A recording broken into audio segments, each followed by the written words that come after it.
একদমই পারফেক্টভাবে বেকারি স্টাইলে ঘরে থাকা কিছু উপকরণ দিয়ে আজকে আপনাদের সঙ্গে পাউন্ড কেকের রেসিপি শেয়ার করব। যে কেকটি হবে দোকানের কেকের তুলনায় অনেক বেশি মজা। যারা একদম নতুন কেক তৈরিতে কখনো কেক তৈরি করেননি তারাও পারবেন এই রেসিপি হুবহু ফলো করলে। তো দেরি না করে সম্পূর্ণ ভিডিওটি দেখবেন।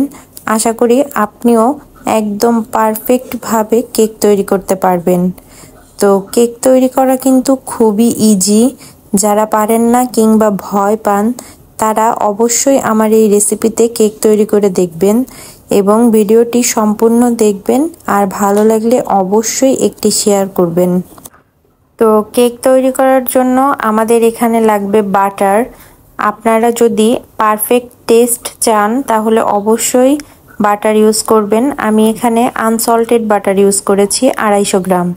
বাটারটিকে আমি প্রথমে বিটার দিয়ে কিছুক্ষণ পরিমাণ বিট করে নিচ্ছিলাম, যতক্ষণ না পর্যন্ত বাটারের ইয়েলো কালারটা চেঞ্জ হয়ে যায়।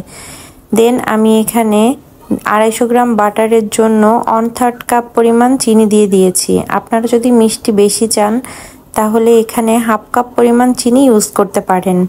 দেন যখন চিনিটা সম্পূর্ণ পরিমাণ গলে যাবে তখন আমি এখানে ফার্স্টে একটি ডিম ইউজ করেছি। তারপর আমি এখানে পরপর আরও 2টা ডিম ইউজ করব। আমি টোটালি আজকে 3টা ডিম দিয়ে একটি পাউন্ড কেক তৈরি করে দেখাবো। আপনারা ডিমের পরিমাণ কম বেশি বাড়িয়ে নিতে পারেন। আমার এই রেসিপিতে হুবহু তৈরি করলে আপনারাও পারবেন একদম পারফেক্ট একটি কেক তৈরি করতে। এখন আমি বাটার এবং ডিমকে আরও 3-4 মিনিটের মতো একটু ইলেকট্রিক বিটার দিয়ে বিট করে নিব। যখন দেখবেন বাটার এবং ডিমের এরকম একটা ফোমি মিক্সচার তৈরি হয়ে গিয়েছে তখন আমি বিটারটিকে অফ করে দিব। এখন আমি এখানে 3টি ডিমের জন্য 1 কাপ পরিমাণ ময়দা ইউজ করব। যেহেতু আমি পাউন্ড কেক তৈরি করছি সো ময়দার পরিমাণটা একটু বেশি দিব, এটাতে কোনো সমস্যা হবে না। তারপর আমি এখানে 2 টেবিল চামচ পরিমাণের মতো দিয়েছিলাম গুঁড়া দুধ। গুঁড়া দুধ দিলে টেস্টটা অনেক ভালো আসে। দেন আমি সামান্য একটু বেকিং পাউডার এবং অল্প একটু পরিমাণ বেকিং সোডা ইউজ করেছি। পাউন্ড কেকে একটু বেকিং সোডা ইউজ করবেন, তাহলে কেকটা অনেক সুন্দর ফ্লাফি হয়।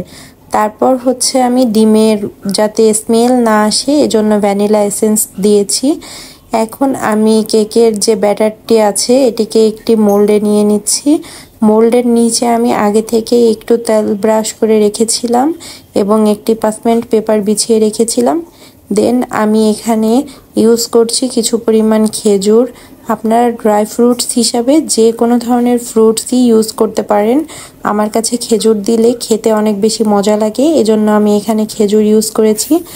দেন আমি একটি ফ্রাইং প্যান চুলায় আগে থেকে 10 মিনিটের জন্য গরম করে রেখেছিলাম। তার ভেতরে আমি কেকের মোল্ডটি দিয়ে আমি মোল্ডটি ঢাকনা বন্ধ করে দিয়ে 40 মিনিটের মতো কেকটিকে বেক করে নিয়েছি। তো কেমন লাগলো অবশ্যই কমেন্ট করে জানাবেন।